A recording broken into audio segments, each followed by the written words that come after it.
Em nome de Jesus.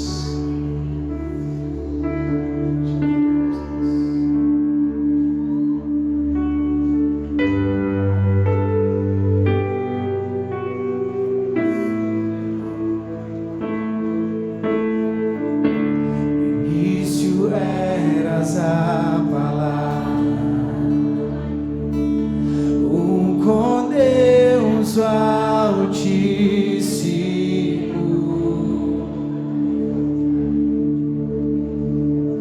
o mistério de tua glória, Cristo em ti se revelou. Ó, quão lindo esse nome é!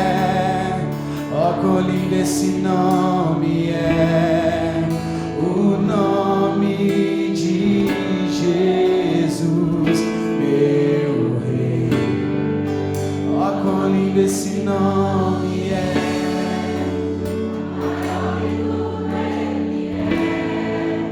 Ó, quão lindo esse nome é, nome de Jesus.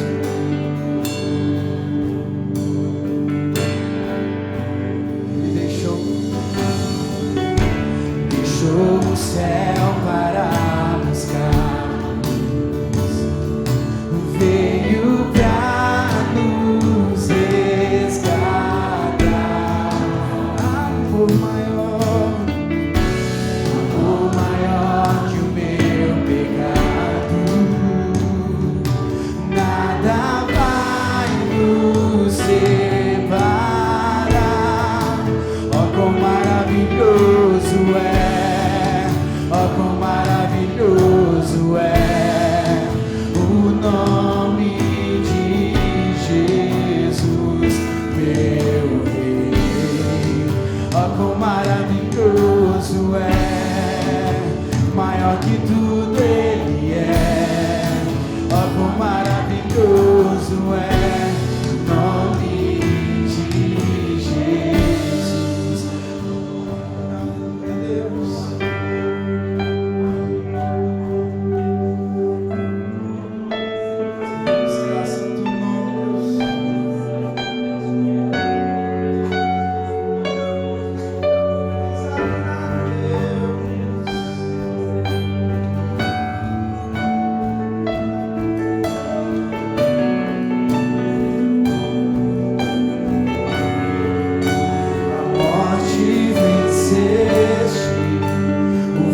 Tu rompeste a tumba vazia, agora está. O céu te adora, proclama tua glória, pois ressuscitaste, vivo estás. És invencível, inigualável, hoje pra sempre reinarás. Teu é o reino, tu é a glória, acima de todo nome está o nome de Jesus. Poderoso esse nome é, poderoso esse nome é, o nome de Jesus, meu Rei. Poderoso esse nome é, mais forte que tudo é. Poderoso esse nome é, nome, Ele é invencível, és invencível, inigualável, hoje pra sempre reinarás. Teu é o reino, tu é a glória, acima de todo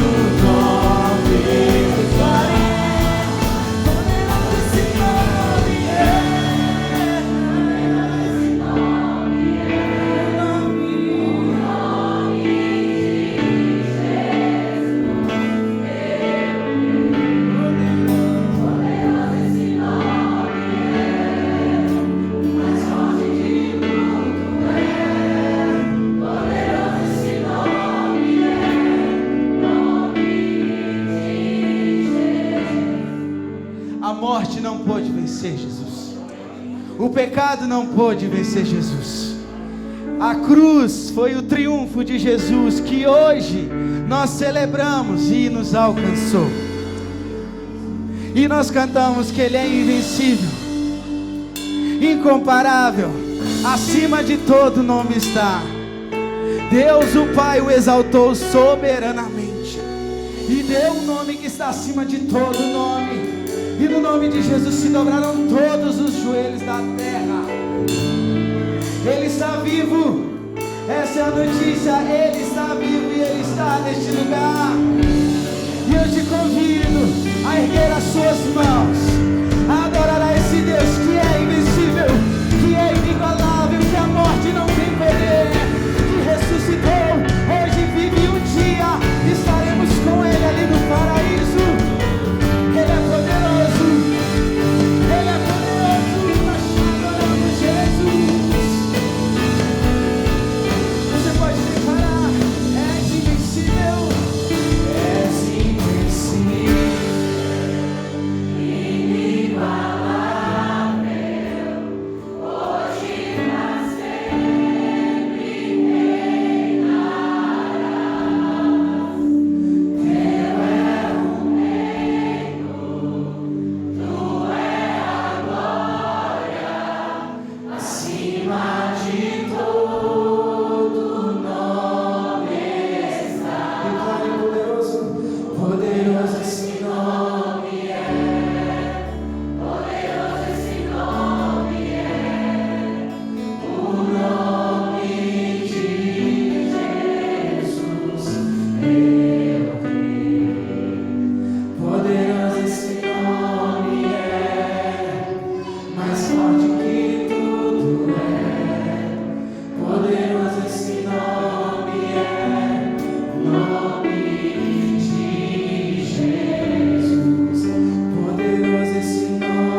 De adorar a Deus com seus dízimos e as suas ofertas, porque Ele mudou o nosso viver, amém?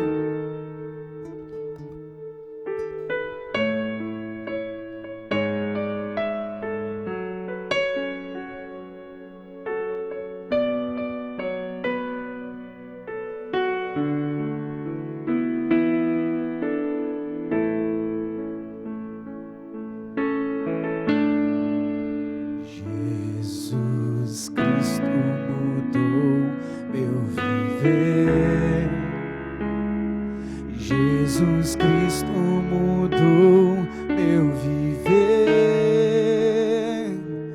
É a luz que ilumina o meu ser. Sim, Jesus Cristo mudou meu viver.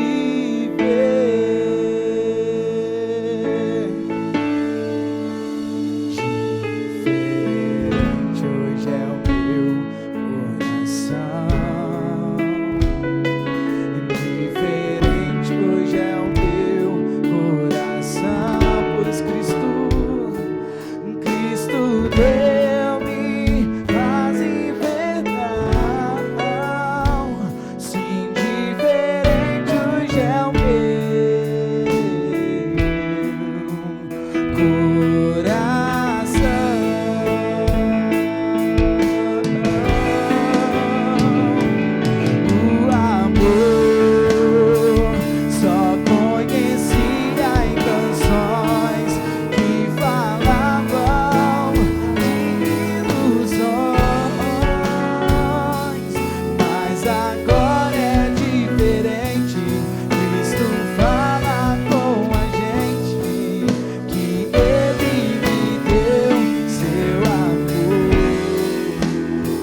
João capítulo 20, a partir do verso 19. Diz assim a palavra de Deus, João 20, 19. Ao cair da tarde daquele dia, o primeiro da semana, trancadas as portas da casa onde estavam os discípulos, com medo dos judeus, veio Jesus, pôs-se no meio e disse-lhes: paz seja convosco. E dizendo isso, lhes mostrou as mãos e o lado. Alegraram-se, portanto, os discípulos ao verem o Senhor. Disse-lhes, pois, Jesus outra vez: paz seja convosco. Assim como o Pai me enviou, eu também vos envio. E havendo dito isso, soprou sobre eles e disse-lhes: recebei o Espírito Santo. Se de alguns perdoardes os pecados, são-lhes perdoados. Se lhes retiverdes, são retidos. Ora, Tomé, um dos 12, chamado Dídimo, não estava com eles quando veio Jesus. Disseram-lhe então os outros discípulos: vimos o Senhor. Mas ele respondeu: se eu não vir nas suas mãos o sinal dos cravos, e ali não puser o dedo, e não puser a mão no seu lado, de modo algum acreditarei. Passados 8 dias, estavam outra vez ali reunidos os seus discípulos, e Tomé com eles. Estando as portas trancadas, veio Jesus, pôs-se no meio deles, e disse-lhes: paz seja convosco. E logo disse a Tomé: põe aqui o dedo e vê as minhas mãos. Chega também a mão e põe-na no meu lado. Não sejas incrédulo, mas crente. Respondeu-lhe Tomé: Senhor meu e Deus meu. Disse-lhe Jesus: porque me viste e creste, bem-aventurados os que não viram e creram. Eu acredito, irmãos, que a gente vive um tempo perigoso. Eu vejo uma luz amarela com relação ao compromisso e ao entendimento dos crentes sobre a igreja de Jesus. E a gente precisa bater nessa tecla, a gente precisa repetir isso, a gente precisa falar insistentemente para que nós estejamos alertas e que a gente não caia nesse canto da sereia com relação os falsos ensinos a respeito da igreja de Jesus. Irmãos, como não nos lembrarmos do Salmo 122, verso 1, que diz: alegrei-me quando me disseram, vamos à casa do Senhor. E aí, irmão, isso tem sido verdade na nossa vida? Para começar a nossa introdução, tem sido verdade na nossa vida? Alegrei-me quando me disseram, vamos à casa do Senhor. Ou será que está meio assim desanimado, cansado? Final de ano, irmão, chegou o final de ano, já está todo mundo assim, a energia já não está dando mais nada.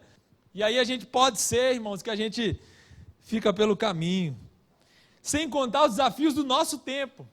Por exemplo, a gente vive um tempo onde as nossas amizades, os nossos relacionamentos são os mais superficiais possíveis. Mais superficiais possíveis. Você tem quantos amigos, se eu te perguntasse? Aí você talvez me diria assim, no Instagram, no Facebook, no WhatsApp. Quantos amigos você tem? Na vida real, irmão. E aí talvez você me diria, eu ouço isso, irmãos, com mais frequência do que eu gostaria. Eu não tenho amigos. Com mais frequência do que eu gostaria. Talvez não seja a sua realidade, mas é a realidade de várias pessoas. Eu não tenho amigos. Ou porque a pessoa não valoriza relacionamentos, ou porque as outras pessoas não valorizam relacionamentos. Então, assim, o pessoal não está ligando de amizade não, irmão. É assim, é selva, entendeu? O negócio é sobreviver. Eu já tenho problema demais, já estou cheio de coisa, não estou querendo contato demais com você não. Eu não quero intimidade, porque tem uma frase que está dizendo aí que se você der intimidade, dá dinheiro, mas não dá intimidade, porque assim, depois que você deu intimidade, acabou. Relacionamentos superficiais, a gente traz isso para a realidade da igreja. A realidade do nosso tempo, as pessoas não conseguem ser confrontadas. Elas não suportam ser exortadas, irmãos. A gente chega para chamar a atenção de alguém, eu acho que está ficando mais difícil. A gente chega para chamar a atenção da pessoa, que absurdo. Quem é você para me julgar? É a primeira frase que a gente ouve, irmãos. Quem fulano pensa que é para me julgar? Não tem pecado, não. E aí pega os textos bíblicos, tudo, irmãos, distorce, faz uma bagunça e cria uma tese de autodefesa.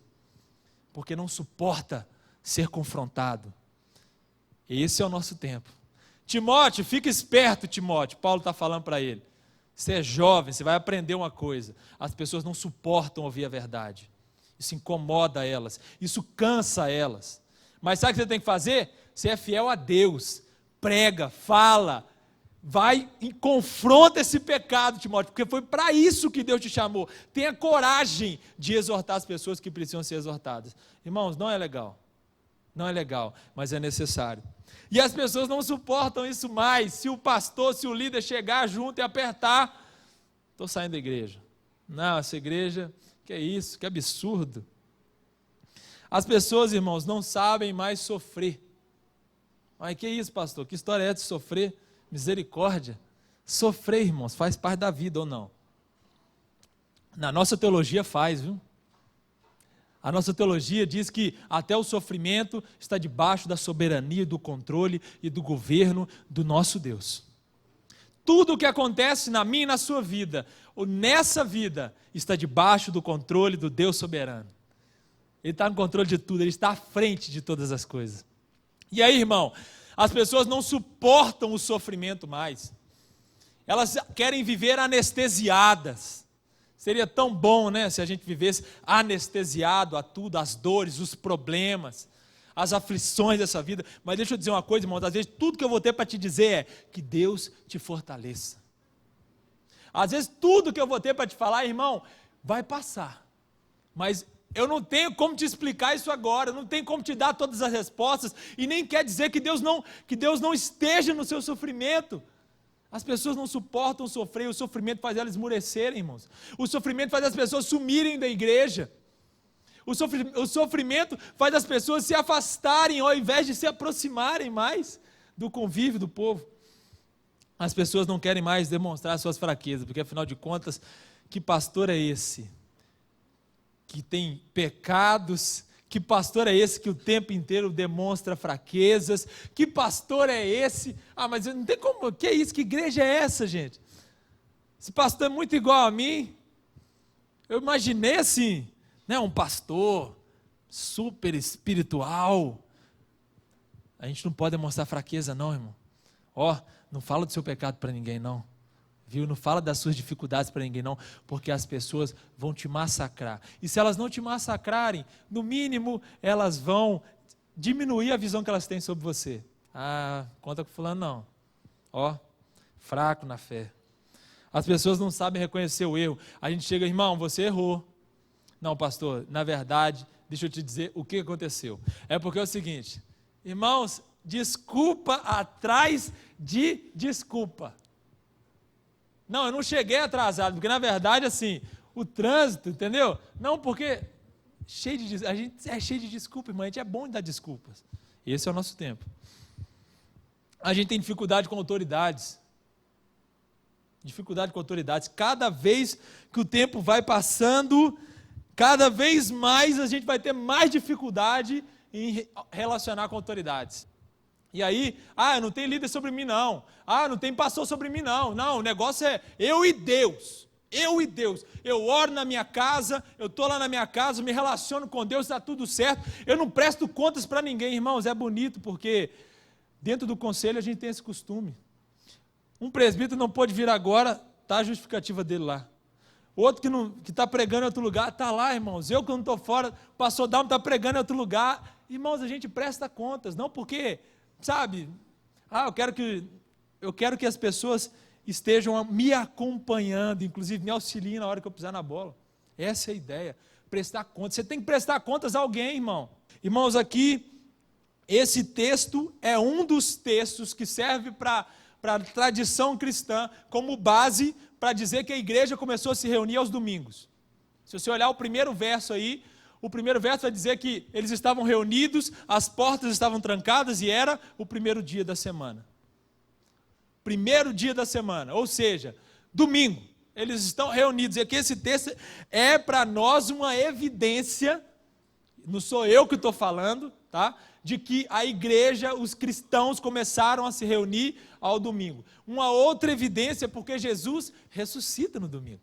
E aí isso fortalece ainda mais o dia do domingo e a gente então acompanha a tradição cristã e nos reunimos no domingo. Aqui está você, que nós estamos nos reunindo nesse dia.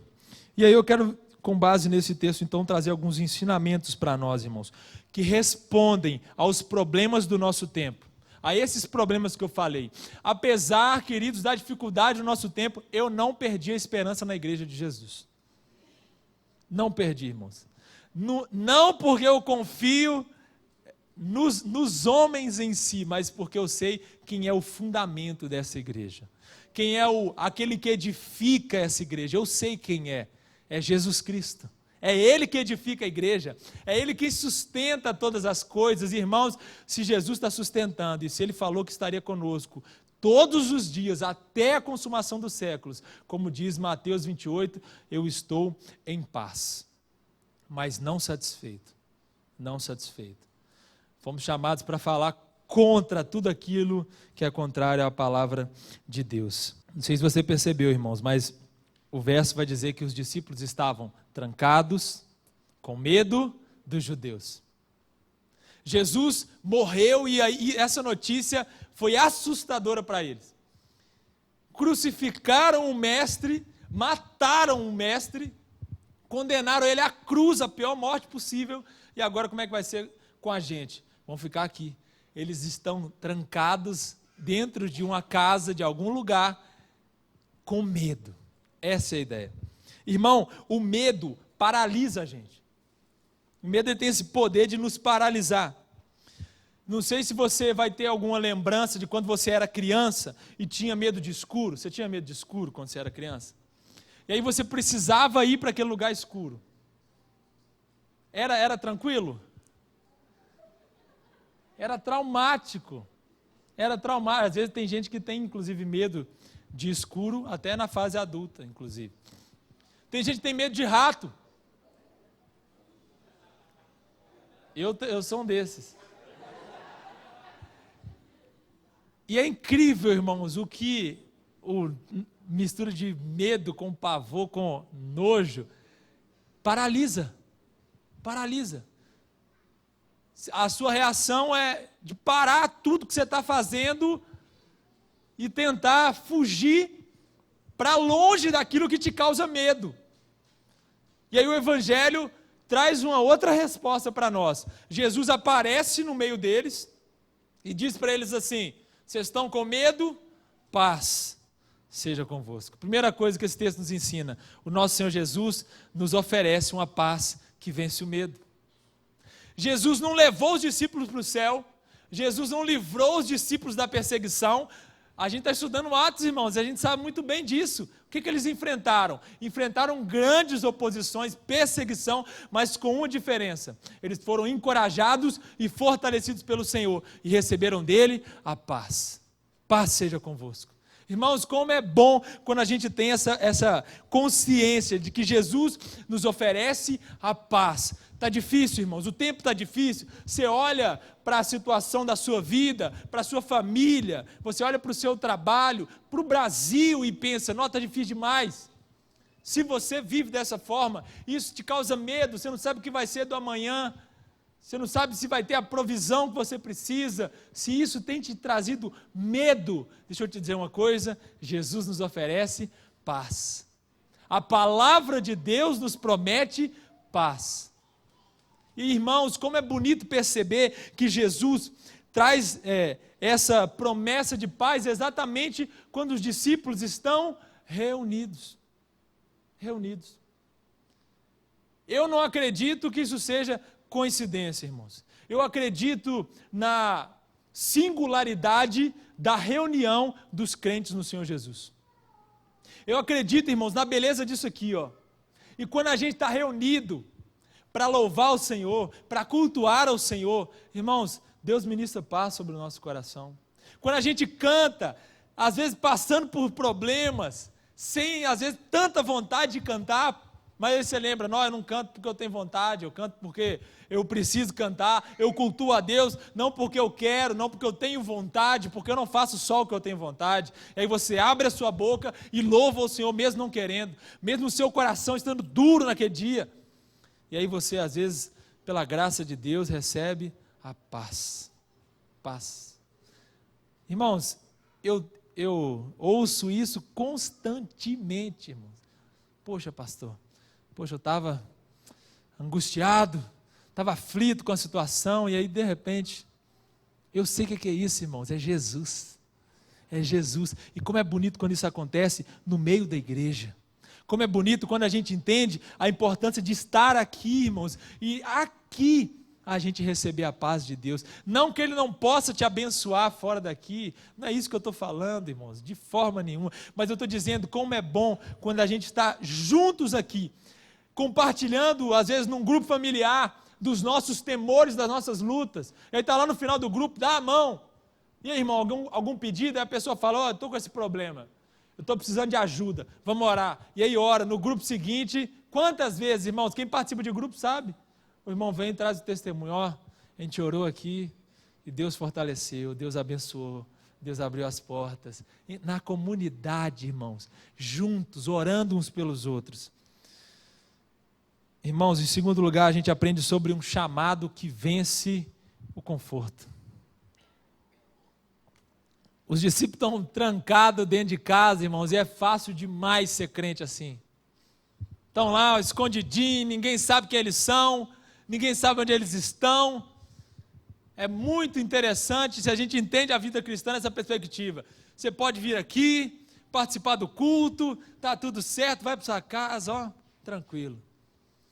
Mas não é isso que Jesus tem para os seus discípulos, para mim e para você. Jesus fala, recebam a paz, agora recebam o meu chamado para que vocês possam fazer com os outros o que eu fiz com vocês, ensinar aos outros o que eu ensinei para vocês. Isso se conecta com o texto que foi pregado aqui de manhã, de Mateus 28, quando Jesus fala, ide, portanto, por todo mundo e pregai o evangelho a toda criatura. Prega o evangelho para todo mundo. Batizem-os em nome do Pai, do Filho e do Espírito Santo, ensinem-os a guardar todas as coisas que vos tenho ensinado, irmão. Existe um chamado para mim e para você. Mas a verdade, irmãos, é que no meio do caminho, às vezes a gente vai se esquecendo que Jesus, não é o pastor Dalmo, Jesus tem um chamado para a sua vida. E onde é que Jesus faz isso? Onde Ele mostra isso para os discípulos? Exatamente quando os discípulos estão reunidos.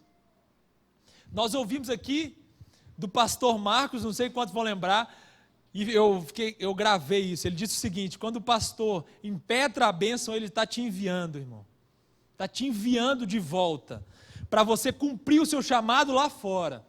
E toda vez que o culto público termina, você está indo de novo cumprir a sua missão que Jesus te deu. É isso que a gente precisa entender. Todos os crentes engajados em alcançar almas para Jesus. Não é para a gente ficar com as portas trancadas, irmãos. O propósito da igreja não é esse. O propósito da igreja é que a gente saia mesmo, viu? E aqui inclui pastor, presbítero, diácono, leigos, líderes de grupo familiar. Quem não lidera nada é todo mundo, irmãos. Pastor também sai. Pastor também tem que encontrar pessoas, fazer relacionamentos, e eu tenho me desafiado, porque é um desafio. Eu não estou falando para você que é fácil, não.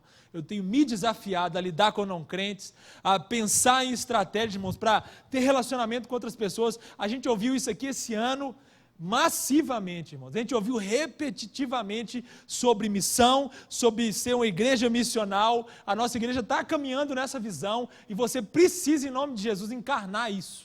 Para a gente fechar, verso 24 a 29 vai dizer o seguinte, eu vou nem ler, eu vou só citar. Tomé não estava na primeira reunião, irmãos, deixa eu da minha parte aqui, tá? Você, por favor, me permita. Tomé faltou no culto. Estava vendo o time desse se ia cair ou não. Tá difícil. Faltou o culto, irmão, para a tristeza dele. Jesus aparece a primeira vez, Tomé não está.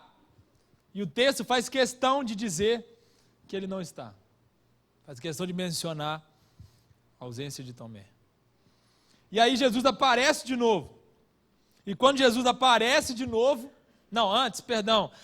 os discípulos falam, Tomé, Jesus apareceu, Tomé. Aí Tomé fala assim, mentira. Tomé, Jesus apareceu. Não pode ser. eu não acredito.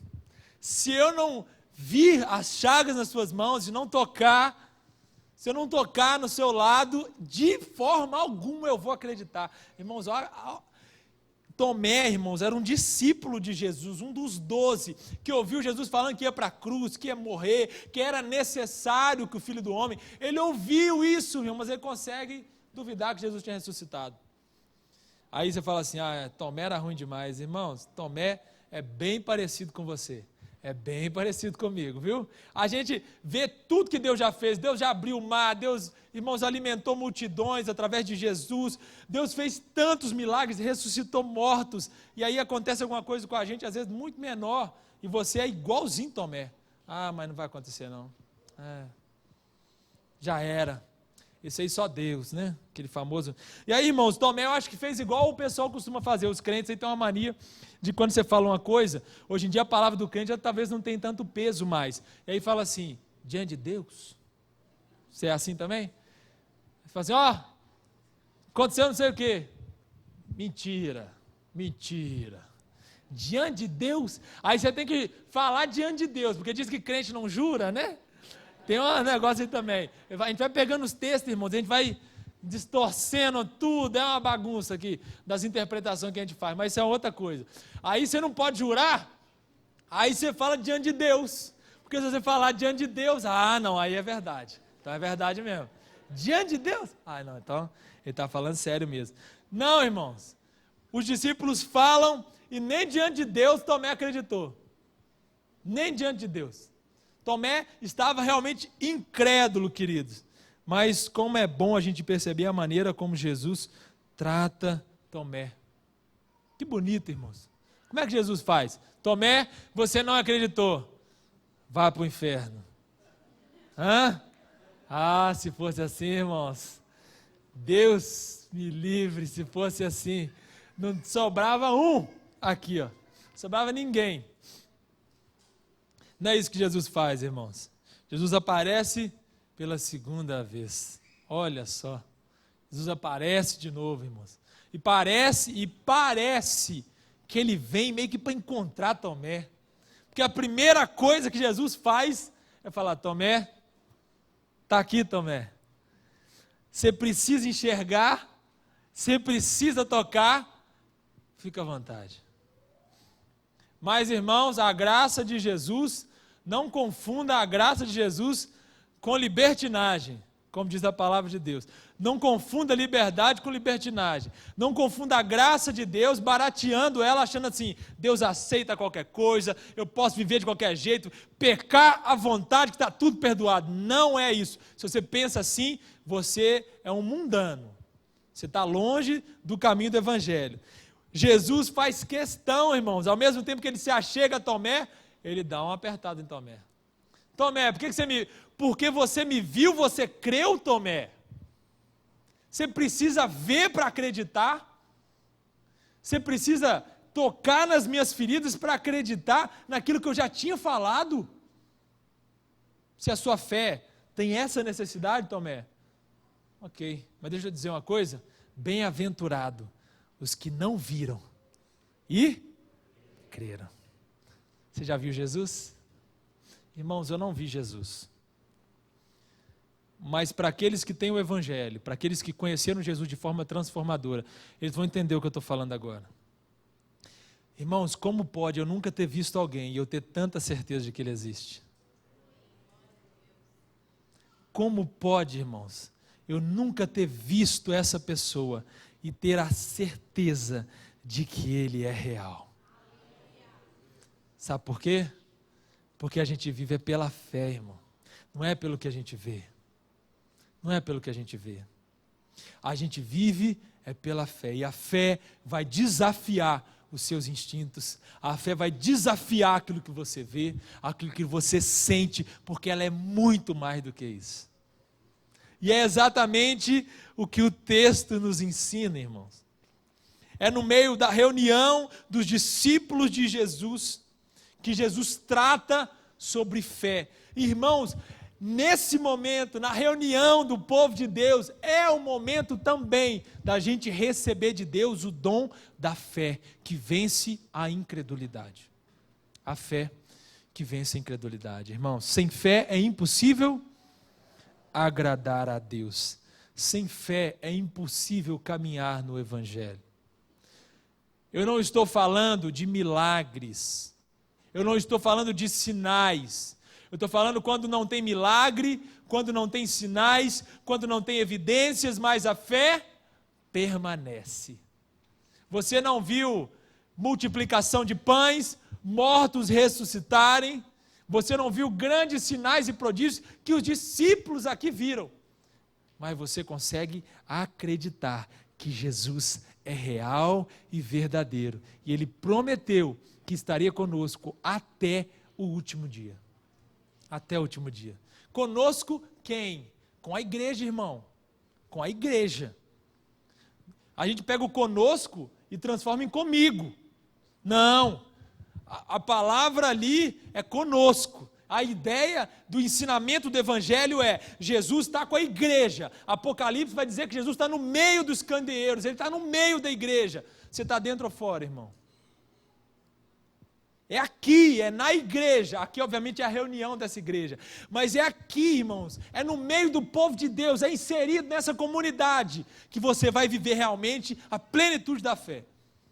Que você vai conseguir exercitar a sua fé, fortalecer a sua fé. É quando você está junto. E às vezes você está fazendo igual o Tomé, se ausentando de vez em quando, deixando as dificuldades abalarem você, faltando por qualquer coisa. Irmãos, uma frase que a gente viu no livro do Philip Yancey, que é um livro muito antigo assim, né? É um livro já antigo, obviamente, e extremamente atual na sua mensagem, que é aquele livro que fala Igreja, por que se importar? E nesse livro do Philip Yancey tem uma frasezinha muito interessante, que é a seguinte: viver com os crentes no céu ou glória? Viver com os crentes na terra, isso é outra história. A gente quer estar no céu, irmãos. Vai ser lindo, a gente está no céu, com Jesus, aquela coisa, festa dos frutos lá no céu, na presença de Jesus. Que interessante, irmãos. Aqui você faz pouco caso disso. Que incoerência é essa? Você quer estar na eternidade com a igreja de Jesus, mas aqui na terra você não quer estar com essa igreja? Que história é essa, irmão? Que incoerência é essa? De onde você está tirando isso? A maneira como você vive aqui, no nosso meio, vai dizer muito sobre as suas perspectivas eternas. Vai dizer muito. A maneira como você lida com a sua igreja local vai dizer muito sobre as suas perspectivas eternas. Então, querido, em nome de Jesus, não caia nessas falsas doutrinas, nesses falsos ensinamentos, nessas falsas correntes, que muitas vezes estão levando um tanto de gente aí, de que você não precisa mais disso, de que você não precisa mais daquilo, de que você não precisa mais estar na igreja, de que não é bem assim, de que esse negócio de estar na igreja é religiosidade pura. Cuidado, irmão, cuidado, porque se tem uma coisa, e não é porque eu sou pastor e porque eu vivo integralmente como pastor que eu estou falando isso, irmãos, é porque realmente estar no meio da igreja, para mim, é um privilégio muito grande. Estar no meio dos irmãos é extremamente edificante para mim. Sentar e ouvir uma mensagem é edificante para mim. Participar dos ministérios dessa igreja, irmãos, é uma bênção na minha vida. Uma bênção. A gente precisa entender a importância que a igreja tem na nossa vida. Jesus veio para morrer por um povo. Por um povo. Não existe salvação no singular, irmãos. Obviamente que a salvação é individual. Mas eu estou querendo dizer o seguinte: Deus chamou para si um povo. Ou você é parte desse povo, ou você está fora desse povo. Eu espero do fundo do meu coração que você esteja dentro, em nome de Jesus. Amém?